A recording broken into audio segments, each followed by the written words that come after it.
전반적인 시장 분위기를 확인해 보자면 이 암호화폐에 대한 어떤 투기심이 또 스멀스멀 올라오고 있는 요즘이 되는 것 같고요.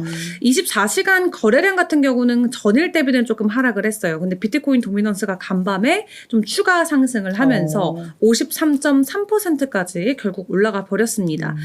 비트코인이 올라가니까 이더리움은 또 내려갈 수밖에 없는데요. 이더리움의 도미넌스는 현재 17%로 확인이 되고 있고요. 시가총액 같은 경우도 1조 달러를 우뚝 넘어서면서 전일 대비도 1% 오름세를 보이고 있습니다.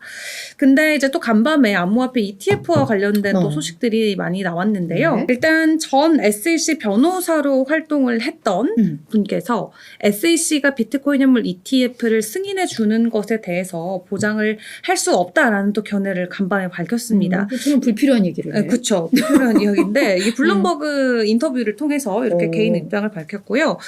일단 SEC도 그렇고 게리 갠슬러도 그렇고 비트코인이나 이런 암호화폐 규제와 관련해서는 지금까지 아주 신중한 접근 방식을 취해왔다라고 강조를 하면서 지금 현물은 승인이 안 됐고 선물은 승인이 돼서 이 상품 거래소에서는 암호화폐가 허용이 된 상황이거든요. 근데 SEC가 직접적으로 규제하는 증권거래소에서는 아직 허용이 되고 있지 않는데 이게 허용이 되기까지 아주 어려운 일이 될 것이다 라고 이야기를 하면서 안전과 규정 준수를 보장하기 위해서 광범위한 교제 조치가 필요하다라고 전했습니다. 그리고 또 암호화폐를 둘러싼 안전이나 보안 우려에 대해서도 이야기를 했는데요. 이 비트코인 ETF의 구조를 감싸는 게 이게 추가적인 안정성을 제공할 수는 있지만 이게 원래 의도인 규제 감독 밖에서 운영되는 것과는 이 완전히 또 다른 중대한 도전 과제다라고 이야기를 합니다. 그래서 ETF가 승인이 된다고 암호화폐 규제가 완벽하게 이루어진다 이렇게 생각하지 말라는 거고요. ETF 승인되는 것도 어렵겠지만 승인된다고 해서 암호화폐가 가지고 있는 숙제가 다 끝나는 것은 아니다라고 하면서 지금 최근에 우리가 좀 즐겼던 이 파티 분위기에 조금 찬물을 끼얹는 발언이 간밤에 또 나왔었고 또 긍정적인 부분을 반대로 좀 확인을 해보겠습니다. 네. 이게 지금 암호화폐 자산운용사예요. 헥시덱스라는 곳이 있는데 지금 이 헥시덱스 측의 직원들이 지금 SEC 소속 관계자들을 만나서 비트코인 선물 ETF의 현물 ETF 신청과 관련된 논의를 진행하는 게 확인이 됐습니다. 네, 현물. 네, 선물 ETF를 가지고 있는데 현물로 바꾸겠다 그거를. 근데 지금 얘네 같은 경우는 아주 좀 특별한 케이스로 꼽히는 게 뭐냐면 이 SEC가 야 니네 비트코인 현물 ETF 신청하고 싶으면 이거 충족시켜와 라고 했던 부분들이 있는데 그 부분들을 완벽하게 조건 충족을 시킨 곳이 바로 헥시덱스예요. 그 중에 하나가 뭐냐면 너네 비트코인 현물 ETF 하고 싶으면 실제로 그 완벽한 금액을 실물 비트코인으로 가지고 있어라라는 조건을 달았어요. 그러니까 이게 혹시 파산하게 됐을 경우에 투자자 보호 측면에서 필요하다라는 거죠. 근데 얘네들이 디파이 시장을 또 하고 있기 때문에 얘네가 내놓는 ETF는 이 헥시덱스가 실제로 실물 비트코인을 매입해서 진행을 하는 ETF라고 해요. 그렇기 때문에 아주 시장에서는 지금 특별한 와일드 카드처럼 좀 더 부각이 되고 있고 SEC가 다른 현물 ETF를 다 거절한다고 해도 헥시덱스는 결코 거절할 수 없을 것이다라는 평가를 받고 있거든요. 그러니까 얘네가 현물 ETF 지금까지 신청을 안 하고 있다가 직원들, SEC 직원들을 만나서 신청을 한다라고 하니까 현재 시장에서는 얘네 거는 100% 된다. 그러니까 100% 되는 애들이다라는 평가를 받고 있는 만큼 헥시덱스를 시작으로 오히려 뭐 블랙락이나 다른 기관들이 또 승인이 될 수도 있고, 그러니까 다른 먼저 기관들보다도 처음 포문을 여는 게 중요한데 네, 지금 먼저. 블랙록이나 뭐 아크는 뭔가 여전히 해결할 게 있는데 얘들은 그냥 됐어요. 문제가 조건이 없으니까. 네. 그래서 바로 헥시덱스가 먼저 치고 나갈 수도 있다라는 네. 긍정적인 이야기가 현재 나왔습니다. 네. 그리고 뭐 또 하나 그리고 하나 있죠. 더 있죠. 이 블랙락 같은 경우는 지금 비트코인 현물 ETF 승인되면은 이더리움도 현물 ETF 신청하겠다라는 의견을 또 간밤에 전해왔어요. 현물 ETF가 비트코인뿐만 아니라 이제 이 비트코인이 되면 당연히 이더리움도 되는 게 절차적으로 맞는데 중요한 거는 블랙락이 그렇게 이야기를 했다는 거죠. 세계 최대 자산 운용사잖아요. 그래서 비트코인뿐만 아니라 이더리움의 현물 ETF까지도 고려하고 있다는 게 또 우리 시장에는 긍정적인 포인트가 될 것 같습니다. 비트코인 먼저 올려놓고 그다음 이제 이더리움도 올리겠다. 그렇죠. 그리고 또 이더리움은 또 친환경적인 그런 그러니까 환경에도 친환경적이잖아요. 왜냐하면 채굴을 하지 않으니까. 그쵸? 그래서 그냥 우리 일반 기업들이 중요하게 생각하는 ESG적인 측면에서도 포인트를 받을 수가 있고 또 이더리움은 스테이킹을 해서 수익을 제공하기 때문에 기관들이 더 두 팔 벌려 환영할 수 있는 자산이다라는 거죠. 오, 알겠습니다. 네. 자, 그럼 이제 우리 뭐 앞서서 뭐 전 SEC 뭐 변호사가 또 이상한 얘기하고 막 이랬는데 우리 이제 비트코인으로 다시 네. 넘어와서 뭐 요즘 비트코인에 대한 분석들 엄청나게 나오는 것 같아요. 맞습니다. 네, 이제 또 얼마까지 오늘 목표가 나올까 궁금한데. 네, 매일매일 좀 말도 안 되는 목표가들 저희가 받아보면서 네. 희망 회로를 늘 우리가 그리고 기뻤지. 있습니다. 네. 네. 일단 가격 같은 경우는 전일 대비 또 올랐어요. 2% 더 추가 상승하면서 34,500달러 선까지 안착을 했고요. 일주일 전 대비는 20% 급등한 모습을 보여주고 있습니다. 자, 비트코인의 강세가 이어지고 있는데 사실 ETF 기대감 때문만은 아니다라는 또 일부 분석가들이 또 다른 의견을 제시를 하고 있습니다. 지금 ETF 때문에 올 한 해 동안 비트코인이 100%의 가격 급등을 보였다라고 판단하기에는 조금 이유가 충분하지 않다라고 이야기를 하는 건데요. 일단 비트코인 같은 경우는 이 안전 자산으로 올해 많이 부각이 됐다라고 하면서 비트코인의 이미지 개선과 관련된 긍정적인 이야기를 하고 있습니다. 특히 최근에 뭐 각 정부들의 지출 증가가 이어지고 있고 미국 같은 경우는 뭐 부채가 뭐 갚을 수도 없잖아요. 뭐 몇 경이라고 하던데.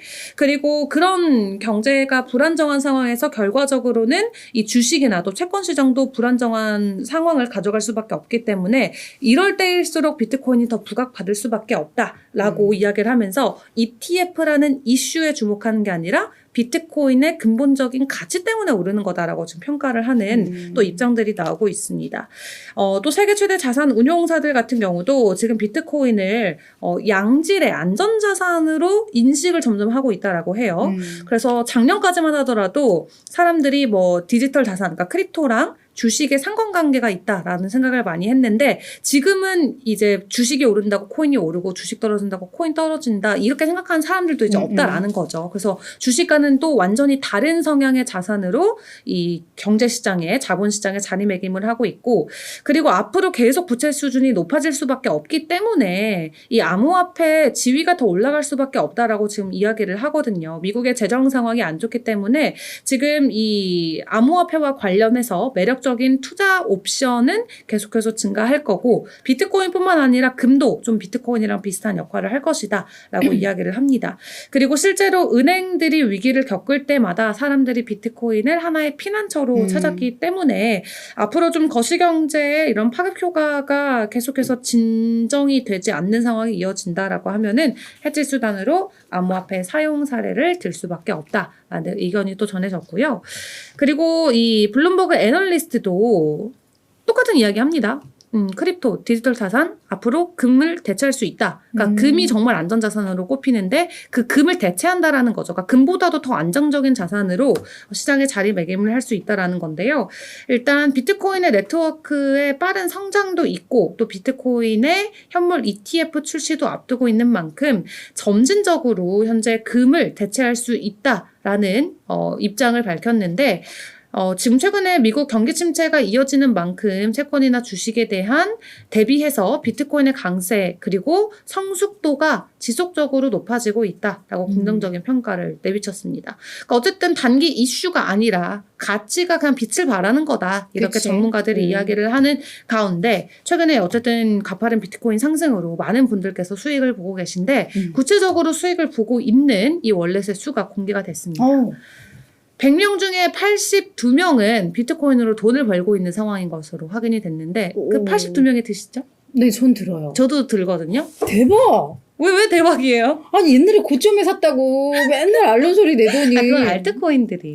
그래? 알트코인들이 고점 대비 너무 폭락했으니 비트코인은 고점 대비 막 99% 하락한 적이 없잖아요. 그래. 맞아, 맞아, 하락해도 맞아. 하락폭이 다르니까 맞아요. 비트는 금방 회복이 되는데 알트들은 이제 그렇다는 거고 어쨌든 다행히도 저희 이제 이유 누나와 이유 여동생은 그 82명이 들어요. 여러분들도 들기를 제가 바라는 마음으로 말씀을 드리는데 네. 그 중에 77%는 또 손익 분기점에 있고 그러니까 지금 지금 100명 중에 10명 정도만 손실을 겪고 있다라고요. 그분들 역시 너무 비트코인이다. 속상할 것 같아요.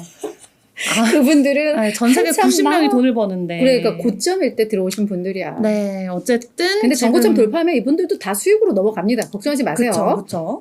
네, 어쨌든 82%는 완전한 수익 상태다라고 하고요. 그런 가운데 이 비트코인이 되게 단기간에 또 가격 상승이 나오니까 이 얼마 전에 미국 정부가 비트코인을 매도를 또 대규모로 했었단 말이죠. 진짜? 네, 그거와 관련해서 너무 아깝다라고 하면서 약간 좀 약 약 올리는 올리듯이 언론 기사가 진짜 나왔어요. 코인에 대해서 1도 모르는 것들 막 네. 이런 그죠? 미국 정부가 올해 초에 이제 범죄 수익으로 이제 비트코인을 그래, 하늘을 압수한 것들. 환수하잖아요. 이제 그거를 팔아가지고 그때 수익을 냈는데 수익을 낸 게 아니고 그때 이제 달러로 팔았는데 만약에 지금 팔았으면 1억 달러는 니네 더 벌었다. 정부야. 니네 왜 이렇게 빨리 팔았니? 라고 약간 정말 약 올리는 듯한 또 그래요. 분석이 나왔습니다. 그래서 그 당시에 비트코인을 거의 10,000개 가까이 팔았어요. 미국 정부가. 그래서 그때 1.2억 달러에 매도를 했는데 너네 지금 팔았으면 3억 넘는데 메롱 지금 이거 하는 거거든요. 근데 아직도 미국 정부가 4만 개의 비트코인을 더 가지고 있고요. 네. 올해 말에 매도를 할 예정으로 현재 계획이 나와 있거든요. 4만 개 비트코인. 전량? 전량 매도죠. 14억 달러. 지금 기준으로 14억 달러인데 뭐 일시적으로 또 가격에 출렁일 수는 있겠죠. 네, 많이 벌겠네. 또 미국 정부도. 그쵸. 그러니까 그죠? 좀 약 올라요. 그러니까 차라리 폭락했을 때 나 팔아서 돈이라도 벌지 말지. 왜 또 이제 오르려니까. 그러니까 시장은 짓누르면서 자기들은 네. 자기들대로 또 이익 챙기고 있고 그죠? 맞습니다. 얄밉습니다. 네. 어쨌든 이제 이런 소식도 전해졌고요. 그리고 최근에 비트코인의 가격 상승, 저희 빠츠포 시간 때도 말씀드리긴 했었는데, 미국 거래 시간대 집중이 되고 있습니다. 그러니까 비트코인의 강세를 말 그대로 미국이 주도해서 끌고 가고 있다라고 분석을 해볼 수 있겠죠. 지금 전 세계적으로 봤을 때 암호화폐에 투자하고 있는 보유자의 수가 4억 명이 넘거든요.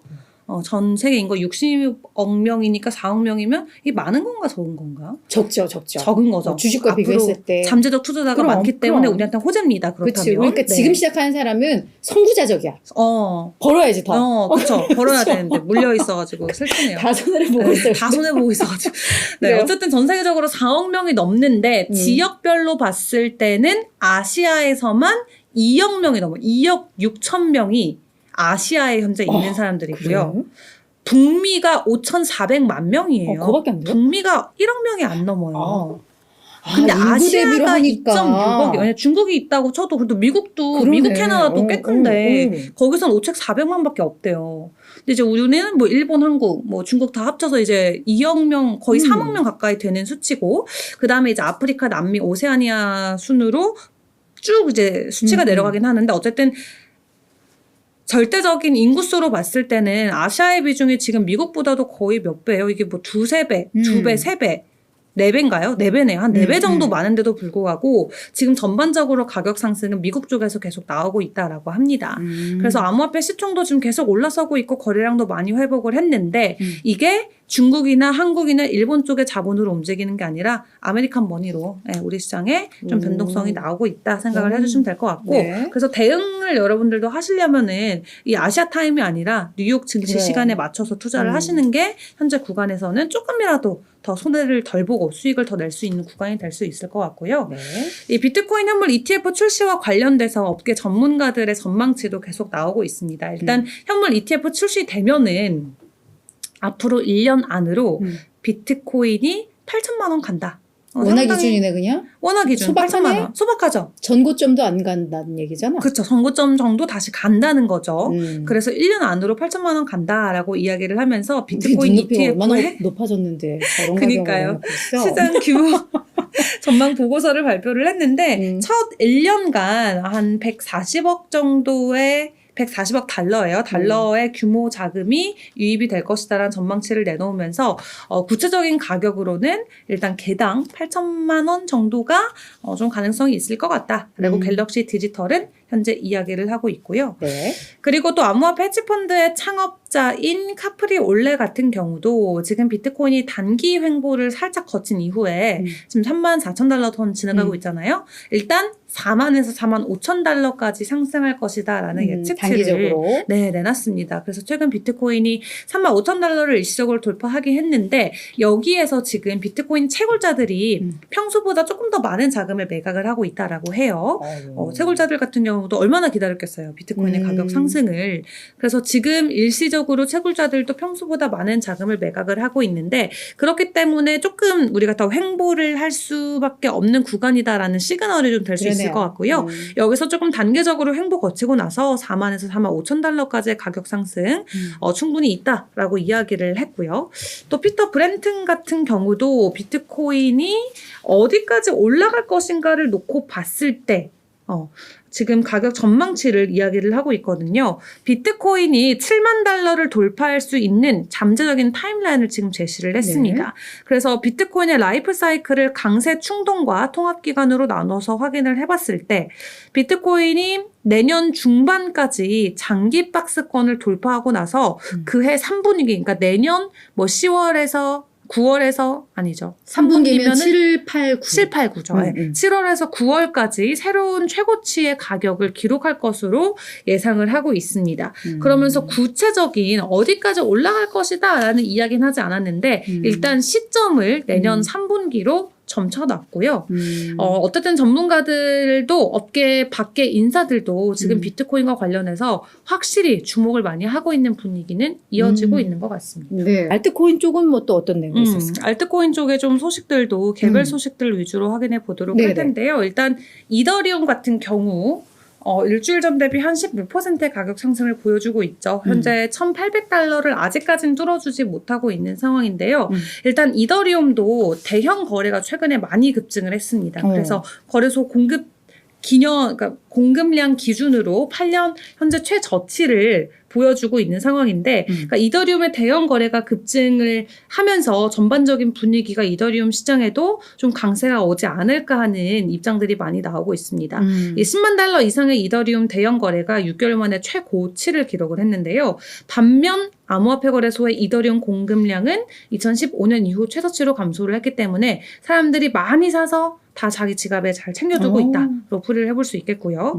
이더리움 거래 건수 같은 경우도 10만 달러 이상의 이더리움 거래 건수가 6천 건이 넘는다라고 해요. 그래서 2023년 4월 이후로 최고치를 기록을 했는데 이더리움 공급량은 반대로 최저치까지 떨어졌기 때문에 단기적으로 좀 이더리움의 동향도 우리가 긍정적으로 살펴볼 수 있는 부분이 될 수 있을 것 같고요.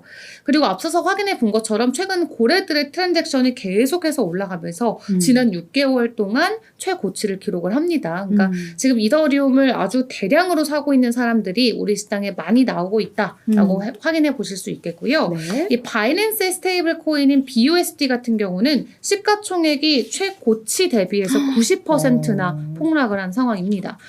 사실 BUSD도 암호화폐 상위 종목들 중에서 굉장히 이 위에 순위까지 올라와 있었는데 지금은 어디까지 내려갔는지 BUSD가 29위까지 밀려났네요. 거의 10위권에서 늘 왔다 갔다 하던 코인인데 지금 상위 종목 중에서는 시가총액 기준으로 29위까지 밀려난 상황이고요. 아무래도 이 바이낸스가 아주 미국뿐만 아니라 전 세계에서 규제를 받고 있다 보니까 바이낸스 거래소 안에서 사용되는 스테이블 코인의 이런 공급량 혹은 시가총액이 내려갈 수밖에 없는 게 아닌가라는 생각이 드는데요. 일단 BUSD는 최근에 많이 부진한 모습을 보이고 있다. 즉 바이낸스는 조금 위태위태한 모습을 보이고 있다라고 생각을 해볼 수 있겠습니다. 네. 그리고 또 최근에 이 국내 거래소에서 엄청난 화제를 몰고 있는 코인이 있습니다. 미나코인입니다. 이 버거코인이라는 건 말 그대로 해외 코인을 이야기를 하죠. 한국 코인은 김치 코인이고 외국 코인은 버거 코인인데 정말? 네, 김치와 버거. 그렇구나. 근데 이 버거 코인인 미나가 대박을 쳤습니다. 지금 암호화폐 워너마켓에 상장한 지 상장했을 때 당시 기준으로 3시간 만에 거래량이 1조 원을 넘었어요. 한국 사람들이 3시간 동안 1조 원을 사고 판 거예요. 이 코인 하나를 가지고 1조 원. 뭐가 있었나? 그래가지고 업비트에서 시간당 수수료만 1억 원씩 벌어들인 거죠. 1.8억 원 시간당 수수료만. 네. 그래서 25일 어제 기준으로 이 미나의 거래 대금이 1조 8천억 원을 넘어섰는데요. 일단 원래 이미 업비트에 상장이 돼 있었어요. 비트코인 마켓에. 그러니까 비트코인으로 미나를 살 수 있게끔 이미 상장이 되어져 있다가 이거를 원화 거래소에 상장을 다시 한 거죠. 재상장을. 그러면서 사람들이 엄청 몰렸는데 상장가 대비해서 700% 가까이 가격 폭등이 나왔고요. 아이고야. 미나 가격은 4,400원대까지 지금 보시면 이제 다시 또 바닥으로 내려왔는데 4,400원대까지 올랐었고 아까 말씀드린 대로 거래량이 3시간 만에 1조 원을 넘어서면서 정말 국내 투자자들의 이 목마름을 한 번에 다 해결시키는 이제 그 가운데 또 물리신 분들도 많이 계시겠죠. 그러네. 그리고 또 김치 프리미엄이 일시적으로 240%까지 육박을 했습니다. 그러니까 글로벌 거래소랑 우리가 3배 가까이 더 비싸게 사고 팔았던 위험한 거죠. 거야. 그때 사신 분들은 다 망하는 거야. 그냥 투기죠, 이거는. 그러니까 그냥 이거 투기. 왜 그렇게 하시는 거지? 돈 벌려고. 오르니까 시세 차익 남기려고. 그래, 내가 하신 지금 사서 거죠. 조금 더 오를 거야라고 했는데 그쵸. 이제 그때가 고점이. 네, 그런 거죠. 아이고 안타깝다. 그래서 거래량이 너무 폭증해가지고 아예 이 상장된 지 30분도 안 돼서 이 미나, 이건 코인이고 이제 미나 코인을 발행하는 그 이제 기술이 있잖아요. 미나 체인이 멈춰버렸어요. 블록 생성이 중단되는 사태까지 발생이 됐고요. 이 모든 게 다 우리 국내 투자자들. 코리안 개미들이 대단하다. 만들어낸 진짜 결과다. 대단하다. 우리나라 코인도 아닌데 다들 상장이 되니까 말 그대로 이제 눈이 이제 돌아가는 거죠. 여기서 빨리 내가 단기적으로라도 살짝 치고 빠져서 예를 들어 처음 상장하거나 이러면은 일단 변동성이 크니까 있으니까. 내가 거기서 그쵸. 먹고 나올래 약간 그쵸. 이런 욕심. 이게 1조 원 정도면은 개인들도 엄청나게 큰 규모로 거래를 하셨을 것 같아요. 다 뭐 10만 원, 20만 원 넣어보자가 아니라 뭐 몇백, 몇천 단위로 이게 개인 투자를 또 왔다 갔다 했기 때문에 이게 1조 원까지 찍혔을 거다라는 저도 생각이 드는데 어쨌든 미나가 그렇게 우리나라 원화 마켓에 상장하고 또 다시 한번 시끌벅적한 그런 분위기를 만들었고요. 업비트 같은 경우는 거래 수수료가 일반적으로 주문할 때 0.05% 수수료를 가져가고요. 만약에 내가 원하는 이제 예약가로 진행을 한다. 그러면은 더 비싸요. 0.1%가 넘어요. 그렇기 때문에 지금 이 사람들이 주고받고 하는 동안에 이 업비트에서는 시간당 2억 원씩 돈을 받아가면서 투자자는 결국 물릴 사람들은 분명히 물렸겠죠. 많이 지표만 물렸죠. 봐도 물릴 사람들은 물리고 돈은 또 거래소가 다 벌어가는 벌었고. 거래소가 좋은 일만 또 해줬다라고 볼 수 있을 것 같아요. 일단 미나코인 같은 경우는 이 제로 놀리지 영지식 증명을 활용해서 이 블록체인 메인넷을 가지고 있는 회사인데요. 이 데이터를 내가 뭐 원하는 뭐 일부 데이터만 공개하는 이런 영지식 증명 방식으로 블록체인을 현재 만들어 가고 있습니다. 재작년에 코인리스트에서 ICO를 진행을 한 바 있었고 사실 프로젝트가 좀 유망하기는 해서 다른 해외 벤처 캐피털들한테 돈을 많이 받았어요. 투자도 뭐 거의 2천만 달러 가까이 투자를 받으면서 기술적으로는 뭐 검증이 됐고 그러니까 이제 원화 상장했을 때 투자자들이 많이 달려들었겠죠. 어쨌든 지난 한 하루 이틀 동안 미나와 관련해서 업비트에서는 이렇게 시끌벅적한 사태도 있었습니다.